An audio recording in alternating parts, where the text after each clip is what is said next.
dans vos enfants. Après, quand l'enfant grandit dans 2 matins, ah, mon fils là, ça est drogué. Mon fils n'avance pas. Mais où est-ce que tu l'avais emmené quand tu étais petit? Il partait voir qui?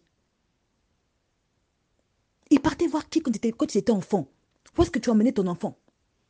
Bien-aimé. Quand Dieu interdit quelque chose, ce n'est pas en vain. C'est-à-dire que ce n'est pas seulement pour interdire. Il y a sûrement quelque chose derrière. Si on creuse bien, il y a sûrement quelque chose. Au fait, quand Dieu interdit, son interdiction est fondée, est basée. Ce n'est pas simplement en vain, bien-aimé. Pourquoi y a tant de souffrance? Aujourd'hui, nous voyons dans le milieu des femmes beaucoup plus. Tellement de femmes ont des fibromes, tellement de femmes ont des kystes, tellement de femmes ont tellement de choses au niveau gynécologique. La plupart, combien on marche, combien nous marchons, combien nous vivons sur cette terre, qu'est-ce que nous faisons? Il y a tellement de pratiques aujourd'hui que les gens font même dans leur lit conjugal. Il y a tellement de pratiques qui se perdent aujourd'hui. Les gens qui font des rapports à 3 ou 4, qui font pas mal de choses souillantes, impures. Mais aujourd'hui, la conséquence, il y a tellement de choses qui se passent. Les souffrances provoquées. Si tout le monde pouvait craindre le Seigneur, le monde s'en irait mieux. Si tout le monde pouvait craindre Dieu, le monde s'en irait mieux.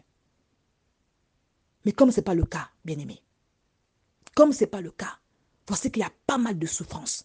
Il y a pas mal de vies qui sont perturbées, qui sont bloquées, qui sont vraiment, comme on dit, suspendues comme ça, à cause des souffrances provoquées. Quand vous allez voir des gens qui vous disent des choses qui ne sont pas dignes devant le Seigneur, des choses de mensonges, des choses qui ne sont pas vraies, bien-aimé, et qui vous perturbent, à qui la faute? À qui la faute? Mais gloire soit rendue au Seigneur. Le Seigneur est un Dieu bon, est un Dieu qui pardonne. Son pardon est encore disponible. Sa grâce est encore disponible. Sa faveur est encore disponible. Sa miséricorde est encore disponible, bien-aimé. Venez simplement à ses pieds pour dire, Seigneur, pardonne. Seigneur, aie compassion. Comment j'ai marché, ce que j'ai fait, ce que j'ai à accomplir n'est pas digne devant toi. Seigneur, viens à mon secours, pardonne mes fautes. Moi-même, j'ai provoqué la souffrance. Moi-même, je suis allé chercher la souffrance. Par mon comportement, par mes actions, par ma marche. Je ne suis pas digne, Seigneur. Fais-moi grâce. Je ne mérite pas. Fais-moi grâce. Bien-aimé, combien de personnes? Ça fait longtemps, je suivais une émission des femmes qui ont fait des enfants seules. Surtout si en Europe, souvent c'est fréquent. Vous allez voir des femmes qui arrivent à un certain âge. Parfois, elles vont maintenant quelque part... il y a un endroit, je ne sais pas si c'était ici ou en Espagne, bref, je ne me rappelle plus tellement, où tu pars les voir et ensuite on peut te mettre la sémence de l'homme, la sémence d'un homme anonyme, hein, un homme que tu ne connais même pas, on prend la sémence, on met en toi. Pourquoi? Parce que tu veux à tout pour faire un enfant. Et ils mettent la sémence en toi et maintenant après ta grossesse réussit, hein, ça réussit et puis tu fais ton enfant tout seul, sans père. Et il y avait une dame qui avait fait cela. Et quand l'enfant est devenu grand, l'enfant partait à l'école. Et quand ses copains avaient leur papa et leur maman, l'enfant maintenant était triste. Il dit à maman, oui, mon père. La maman ne sait plus quoi dire. Pourquoi? Parce qu'on part chercher des choses, faire des choses qui ne sont pas à la gloire du Seigneur. Et cette maman-là, maintenant, était mal au point parce qu'elle se dit, non, à chaque fois, il me demande son père, je ne sais pas quoi lui dire parce que moi, je l'ai conçu comme ça, j'ai voulu le concevoir ainsi. Vous voyez combien la dérive, combien le monde va en dérive. Et les gens vont faire des choses, alors quand maintenant la conséquence vient, quand la souffrance se lève maintenant, pour venir maintenant exécuter, parce que tu es allé chercher la souffrance, maintenant elle vient à toi, alors tu dis que Dieu m'a abandonné, tu dis que Dieu m'a rejeté, Dieu m'a laissé, Dieu, voilà, Dieu, qui m'a laissé tomber.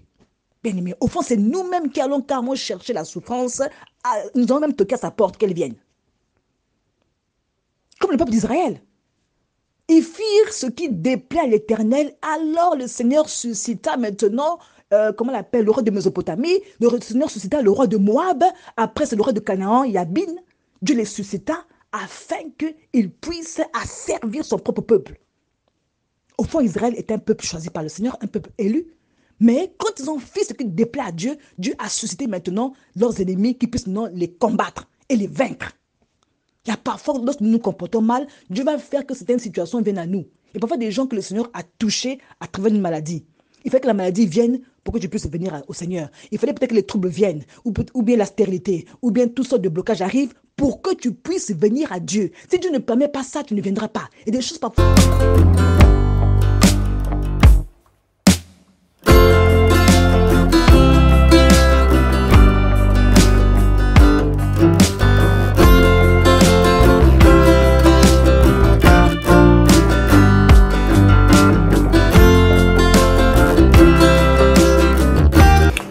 Shalom, shalom à vous les enfants de Dieu. C'est bien moi votre frère, le pasteur Israël Nash. Je vous salue au nom de Jésus. Je suis précisément à Kinshasa. Naza responsable ya Ophelina. Jésus est mon papa. Naye liboso na bino pour représenter bino bana o bozomona na bilili pe ba difficulté tozanango.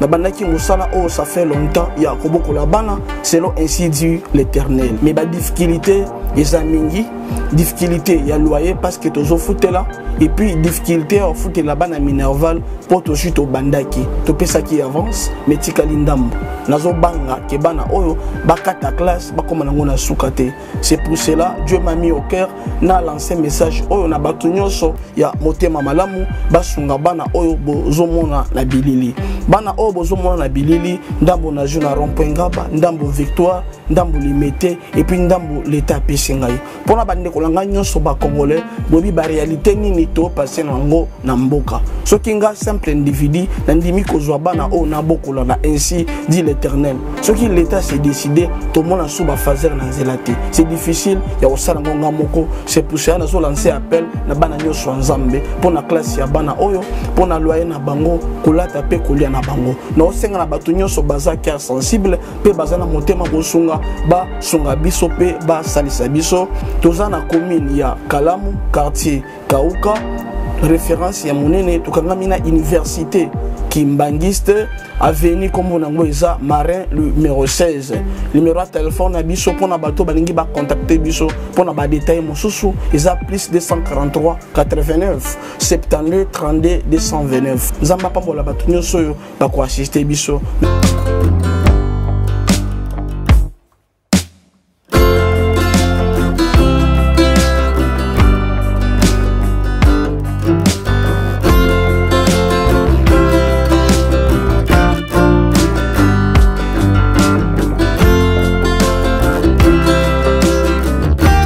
Bien-aimés de le Seigneur, je vous salue.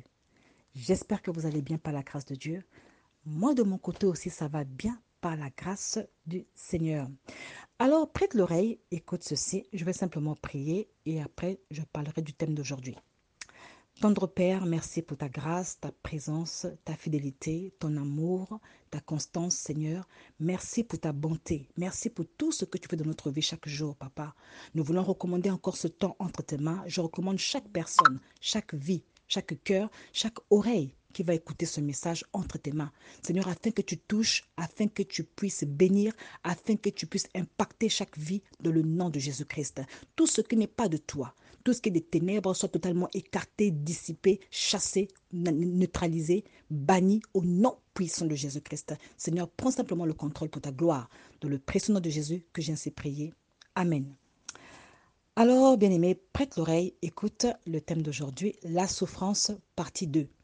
Parce que la première partie, nous avons parlé de la souffrance. J'avais dit qu'il y avait plusieurs formes de souffrance. Il y avait le rejet, l'amertume, la haine, la persécution, la misère, la peine aussi, le chagrin. Tout cela font partie de la souffrance. Donc la souffrance, il y a plusieurs facettes, il y a plusieurs formes de souffrance que les gens vivent sur la terre, que les gens vivent au quotidien. Alors, j'avais aussi parlé de comment j'étais arrivée lorsque mon papa est parti, d'avoir vraiment le chagrin et comme ça m'a oublié à chaque fois là où je garais ma voiture. Ça m'est arrivé plusieurs fois, pas une ou deux fois, mais plusieurs fois. Donc, de prendre le train pour rentrer chez moi et d'oublier là où j'ai garé ma voiture. Et j'étais obligée vraiment de me concentrer, de prier davantage par rapport à ça, afin que le Seigneur me restaure totalement. Et gloire soit rendue au Seigneur, il m'a restauré et que toute la gloire se le revienne. Donc, je voulais parler aujourd'hui des souffrances provoquées. Alors, souffrance provoquée, ça peut paraître un terme assez rigolo. Vous savez dire quoi, souffrance provoquée? En réalité, je vous parle carrément de la conséquence de nos actes. Voilà, en bref, c'est ça. La conséquence de nos actes, d'où je préfère dire souffrance provoquée. Alors, c'est comme si la souffrance est quelque part dans son coin et nous allons carrément la chercher, la provoquer au fait. Alors, elle vient. Et pour cela, je voulais prendre un passage biblique pour commencer de parler de ce thème souffrance provoquée. Alors, je voulais prendre le livre de Juges. Le livre de Juges, c'est juste après Josué, dans la Bible, dans l'Ancien Testament. Le livre de Juges, chapitre 3, à partir du verset 7. Je vais lire la parole de Dieu. Les enfants d'Israël firent ce qui déplaît à l'Éternel. Ils oublièrent l'Éternel et ils servirent les Baals et les idoles. La colère de l'Éternel s'enflamma contre Israël et il les vendit entre les mains de Cushan-Rishtaïm, roi de Mésopotamie. Et les enfants d'Israël furent asservis 8 ans à Cushan-Rishtaïm. Alors le verset 9, la Bible dit, les enfants d'Israël crièrent à l'Éternel et l'Éternel leur suscita un libérateur qui les délivra. Othniel. Bien-aimés, nous voyons parfois que nous allons chercher la souffrance. Le fait d'abandonner Dieu nous expose à la souffrance. Le fait de pécher nous expose à la souffrance. Le manque de crainte de Dieu nous expose à la souffrance. Voici le peuple d'Israël, un peuple choisi, aimé, élu par le Seigneur. La Bible déclare qu'ils ont fait ce qui a déplu l'Éternel, alors Dieu les a vendus au roi de Mésopotamie. Et le roi les a asservis. Asservir, ça veut dire rendre presque comme esclave. Asservir, ça veut dire priver une personne de sa liberté. La personne est quelque part sous ton contrôle. Voilà. Donc, ils ont été dominés, ils ont été asservis, ils ont été privés d'action, ils ont été privés d'indépendance. Parce qu'ils étaient dominés par le roi de Mésopotamie. Bien-aimés, nous voyons lorsque nous abandonnons le Seigneur, lorsqu'on est loin de Dieu, il y a des souffrances qui viennent à nous, il y a des souffrances qui se pointent à nous à cause de notre vie de péché, à cause de l'ignorance aussi. Il y a pas mal de choses qui nous exposent à la souffrance. Bien-aimés. Et la Bible déclare que le Seigneur a envoyé à susciter. Donc Dieu, dans son amour, dans sa miséricorde, a envoyé un libérateur, un juge qui s'appelait Othniel. Et ce juge-là est venu, il a libéré le peuple d'Israël de la main du roi de Mésopotamie. Ce n'est pas les juges qui sont dans les bureaux ici, hein. C'est un juge, des juges comme des juges guerriers, des juges libérateurs, ceux qui vraiment sont sur le terrain, ceux qui combattent. Et la Bible déclare que quand Othniel a libéré le peuple d'Israël de la main du roi de Mésopotamie, la Bible dit que le pays fut en paix pendant 40 ans. Ça veut dire après cette bataille-là, il y a eu 40 ans de paix. 40 ans de paix. Mais la Bible déclare encore au verset 12, toujours Juge chapitre 3, les enfants d'Éternel firent encore ce qui déplaît, non, les enfants d'Israël plutôt, firent encore ce qui déplaît à l'Éternel. Et l'Éternel fortifia Églon, roi de Moab, contre Israël. Parce qu'ils avaient fait ce qui déplaît à l'Éternel. Bien-aimés. Donc nous voyons que le peuple d'Israël rechute encore. Et le Seigneur va susciter, maintenant va fortifier Églon. Églon, c'était un roi, le roi de Moab. Alors, c'est comme si, lorsque Dieu fortifie quelqu'un, c'est comme si Dieu donne des capacités. Lui donne un pouvoir d'exercer, un pouvoir d'agir. Alors ce roi-là va encore venir encore à servir Israël pendant 18 ans maintenant. Pendant 18 ans. Il sera encore asservi, il sera encore mis sous le joug du roi de Moab. Et il va encore créer l'Éternel, ce qui fait que l'Éternel va alors envoyer Éhud, un autre juge encore qui va venir libérer encore le peuple de la main du roi de Moab, Églon. Bien-aimé, nous voyons lorsqu'on s'éloigne de Dieu, la souffrance aussi peut se pointer à nous, peut devenir notre ami, notre allié. Bien-aimé, la souffrance provoquée. Alors, je vais aller aussi dans des exemples un peu concrets. Lorsqu'une personne est partie braquer une banque ou bien est allée détourner de l'argent, la personne maintenant, lorsqu'on fait des enquêtes, on mène des enquêtes, on tombe sur la personne, on l'arrête. Ça, c'est une souffrance provoquée. Parce que personne ne t'a dit d'aller le faire, mais tu es allé le faire, tu as fait ce que tu pouvais faire, et voici maintenant, tu payes les conséquences. C'est une souffrance provoquée. Deuxième exemple, tu es une femme, tu as eu à faire des avortements, tu as fait plusieurs avortements, et ensuite tu te retrouves maintenant aujourd'hui stérile, sans enfant, ou soit tu as tellement des problèmes de matrice, ça ne va pas, rien ne va à cause de certaines pratiques ou bien certains avortements faits dans le passé. Ça, c'est comme des souffrances provoquées. Des souffrances provoquées. C'est-à-dire toi-même, tu allais chercher la souffrance. Alors, troisième exemple. Tu es un homme ou une femme, tu cours tout le temps après, tu es un homme, tu cours tout le temps après les femmes, ou bien une femme, tu cours tout le temps après les hommes. Tu as 4, 5 hommes avec toi. L'homme aussi, tu as 4, 5, 6 femmes avec toi. Tu sors avec un telle personne. Et lorsque demain, il y a une maladie qui se pointe pour te dire bonjour, non, on ne veut pas. Alors que demain, il y a quelque chose qui se passe dans notre vie, soit une maladie incurable, soit un problème de prostate, soit toutes sortes de choses qui peuvent arriver, surgir suite à notre, comment dire, notre marche. Alors on dit Dieu m'a abandonné. Dieu, non, Dieu ne m'aime pas. Or que quelque part, nous-mêmes, nous sommes allés chercher, provoquer la souffrance. Nous sommes allés chercher, provoquer la souffrance et elle est venue à nous à cause de nos actes, à cause de ce que nous avons eu à poser comme action. La souffrance est là, elle vient, elle s'assoit, elle demeure. Bien-aimé.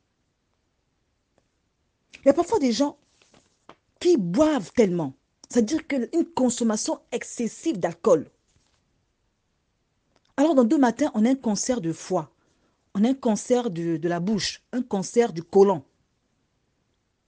La faute à qui? La faute à qui? Parce qu'on exagère, parce qu'on boit d'une manière excessive. Bien-aimé, en fait, nous allons provoquer la maladie, alors elle vient à nous. Elle vient à nous. Quelque part, ce sont des souffrances provoquées, c'est-à-dire ce sont des souffrances que on sommes allés carrément les commander comme on commande un plat au restaurant. C'est à peu près pareil. Bien-aimé, les souffrances provoquées, les souffrances que nous allons nous-mêmes chercher. Parfois, il y a parfois des grands voleurs. Lorsque parfois au pays, dans nos pays africains, parfois on prend un voleur, on le tabasse, on le tabasse, on le tabasse. Parfois la personne a même un choc. Ou parfois un bras cassé. Mais la conséquence, c'est parce qu'il était parti voler. On lui casse un bras. Et alors le fait qu'il soit, maintenant il devient handicapé. Alors la faute à qui? Ce sont des souffrances que nous allons provoquer nous-mêmes, bien-aimés. Il y a aussi parfois des gens qui vont consulter des mystiques. Consulter parfois des gens qui font des choses, qui disent des choses, qui lisent l'avenir. Alors des médiums, voilà, toutes ces personnes-là, des occultes, on part les consulter. Et quand tu vas voir un mystique, le mystique et toi, vous n'avez pas les mêmes yeux. Lui, il peut voir au-delà. Toi, tu vois limite. Ton regard à toi, tes yeux à toi sont limités. Mais pour lui, il peut voir. À l'aide des esprits qui sont avec lui, on lui montre des choses. Quand tu vas voir un mystique et que tu pars avec tes enfants, bon, tu dis, bon, je vais aller voir un papa là-bas qui va peut-être me, voilà, je vais peut-être voir mon féticheur ou bien mon marabout près. Tu pars voir, tu ramènes tes enfants avec toi. Lui, il peut voir ta destinée, il peut voir aussi tes enfants. Bien-aimé. Il peut voir aussi c'est-à-dire la grâce que Dieu a déposée en eux. Ils peuvent les voir. C'est pour ça que le Seigneur interdit dans, je pense, Lévitique 19, de ne pas les consulter. Tu ne consulteras point. Tu n'iras point vers ceux qui disent l'avenir. Tu n'iras point vers les devins. Pourquoi Dieu interdit? Parce que Dieu sait pourquoi. Dieu connaît mieux les choses que nous. Il sait pourquoi il interdit. Il sait pourquoi il ne permet pas. Ils sont capables de prendre des choses en toi, de puiser ce que Dieu a déposé en toi. Ils sont capables. Je prends un exemple un peu terre à terre. Lorsque quelqu'un vient vous frapper chez vous, il veut rentrer chez vous à la maison. Quand la personne vient toquer à votre porte, si vous ouvrez la porte, vous le faites entrer, il pourra voir votre maison, il va rentrer, il va voir la télévision, il va voir les canapés, il va voir les rideaux, il va voir l'intérieur de votre maison. Pourquoi? Parce que vous avez donné accès. Il est rentré dans votre maison, il peut voir le contenu, il peut voir l'intérieur. Alors quand vous allez quand même voir ces personnes-là, c'est comme une alliance. C'est comme vous allez le rendre visite, mais comme lui, il n'a pas les yeux comme vous, il va voir au-delà, alors il peut prendre, il peut piocher, il peut puiser dans ce que Dieu a mis en vous et dans vos enfants. Après, quand l'enfant grandit dans 2 matins, ah mon fils là, ça est drogué, mon fils n'avance pas. Mais où est-ce que tu l'avais emmené quand tu étais petit? Il partait voir qui? Il partait voir qui quand tu étais enfant? Où est-ce que tu as emmené ton enfant? Bien-aimé. Quand Dieu interdit quelque chose, ce n'est pas en vain. C'est-à-dire que ce n'est pas seulement pour interdire. Il y a sûrement quelque chose derrière. Si on creuse bien, il y a sûrement quelque chose. En fait, quand Dieu interdit, son interdiction est fondée, est basée. Ce n'est pas simplement en vain, bien-aimé. Pourquoi y a tant de souffrance? Aujourd'hui, nous voyons dans le milieu des femmes beaucoup plus. Tellement de femmes ont des fibromes, tellement de femmes ont des kystes, tellement de femmes ont tellement de choses au niveau gynécologique. La plupart, combien on marche, combien nous marchons, combien nous vivons sur cette terre, qu'est-ce que nous faisons? Il y a tellement de pratiques aujourd'hui que les gens font même dans leur lit conjugal. Il y a tellement de pratiques qui se perdent aujourd'hui. Des gens qui font des rapports à 3 à 4, qui font pas mal des choses souillantes, impures. Mais aujourd'hui, la conséquence, il y a tellement de choses qui se passent. Les souffrances provoquées. Si tout le monde pouvait craindre le Seigneur, le monde s'en irait mieux. Si tout le monde pouvait craindre Dieu, le monde s'en irait mieux. Mais comme ce n'est pas le cas, bien-aimés, comme ce n'est pas le cas, voici qu'il y a pas mal de souffrances. Il y a pas mal de vies qui sont perturbées, qui sont bloquées, qui sont vraiment, comme on dit, suspendues comme ça, à cause des souffrances provoquées. Quand vous allez voir des gens qui vous disent des choses qui ne sont pas dignes devant le Seigneur, des choses de mensonges, des choses qui ne sont pas vraies, bien-aimés, et qui vous perturbent, à qui la faute? À qui la faute? Mais gloire soit rendue au Seigneur. Le Seigneur est un Dieu bon, est un Dieu qui pardonne. Son pardon est encore disponible. Sa grâce est encore disponible. Sa faveur est encore disponible. Sa miséricorde est encore disponible, bien-aimés. Venez simplement à ses pieds pour dire, Seigneur, pardonne. Seigneur, aie compassion. Comment j'ai marché, ce que j'ai fait, ce que j'ai à accomplir n'est pas digne devant toi. Seigneur, viens à mon secours, pardonne mes fautes. Moi-même, j'ai provoqué la souffrance. Moi-même, je suis allé chercher la souffrance. Par mon comportement, par mes actions, par ma marche. Je ne suis pas digne, Seigneur. Fais-moi grâce. Je ne mérite pas. Fais-moi grâce. Bien-aimé, combien de personnes ça fait longtemps, je suivais une émission des femmes qui ont fait des enfants seules. Surtout si en Europe, souvent c'est fréquent. Vous allez voir des femmes qui arrivent à un certain âge. Parfois, elles vont maintenant quelque part... il y a un endroit, je ne sais pas si c'était ici ou en Espagne, bref, je ne me rappelle plus tellement, où tu pars les voir et ensuite on peut te mettre la sémence de l'homme, la sémence d'un homme anonyme, hein, un homme que tu ne connais même pas, on prend la sémence, on met en toi. Pourquoi? Parce que tu veux à tout pour faire un enfant. Et ils mettent la sémence en toi et maintenant après ta grossesse réussit, hein, ça réussit et puis tu fais ton enfant tout seul, sans père. Et il y avait une dame qui avait fait cela. Et quand l'enfant est devenu grand, l'enfant partait à l'école. Et quand ses copains avaient leur papa et leur maman, l'enfant maintenant était triste. Il dit à maman, oui, mon père. La maman ne sait plus quoi dire. Pourquoi? Parce qu'on part chercher des choses, faire des choses qui ne sont pas à la gloire du Seigneur. Et cette maman-là, maintenant, était mal au point parce qu'elle se dit, non, à chaque fois, il me demande son père, je ne sais pas quoi lui dire parce que moi, je l'ai conçu comme ça, j'ai voulu le concevoir ainsi. Vous voyez combien la dérive, combien le monde va en dérive. Et les gens vont faire des choses, alors quand maintenant la conséquence vient, quand la souffrance se lève maintenant, pour venir maintenant exécuter, parce que tu es allé chercher la souffrance, maintenant elle vient à toi, alors tu dis que Dieu m'a abandonné, tu dis que Dieu m'a rejeté, Dieu m'a laissé, Dieu, voilà, Dieu, qui m'a laissé tomber. Bien aimé, au fond, c'est nous-mêmes qui allons carrément chercher la souffrance, nous allons même toquer à sa porte qu'elle vienne. Comme le peuple d'Israël. Ils firent ce qui déplaît à l'Éternel. Alors le Seigneur suscita maintenant, comment on l'appelle, le roi de Mésopotamie. Le Seigneur suscita le roi de Moab. Après, c'est le roi de Canaan, Yabin. Dieu les suscita afin qu'ils puissent asservir son propre peuple. Au fond, Israël est un peuple choisi par le Seigneur, un peuple élu. Mais quand ils ont fait ce qui déplaît à Dieu, Dieu a suscité maintenant leurs ennemis qui puissent maintenant les combattre et les vaincre. Il y a parfois, lorsque nous nous comportons mal, Dieu va faire que certaines situations viennent à nous. Il y a parfois des gens que le Seigneur a touchés à travers une maladie. Il fait que la maladie vienne pour que tu puisses venir au Seigneur. Il fallait peut-être que les troubles viennent, ou bien la stérilité, ou bien toutes sortes de blocages arrivent pour que tu puisses venir à Dieu. Si Dieu ne permet pas ça, tu ne viendras pas. Il y a des choses parfois que Dieu permet pour que tu puisses venir à lui. Et la souffrance provoquée est différente de l'épreuve. Il y a parfois des épreuves que Dieu met devant nous, qui sont aussi quelque part des formes de souffrance, parce que personne n'aime l'épreuve, que Dieu permet à nous pour sa gloire, pour son propre plan. Et ça, j'en parlerai dans la prochaine partie de la souffrance, partie 3. Alors que Dieu vous bénisse, que le Seigneur vous fasse grâce. En tout cas, très, très, très bonne semaine avec le Seigneur. Que toute la gloire se le revienne. Alors, soyez bénis, chers bien-aimés. Que le Seigneur vous fortifie encore et qu'il console ceux qui sont affligés, ceux qui sont dans le chagrin, que le Seigneur puisse les consoler. Alors que le Seigneur vous fasse encore beaucoup de bien. Dans le nom de Jésus, soyez bénis. Merci, je m'arrête là. Bye bye.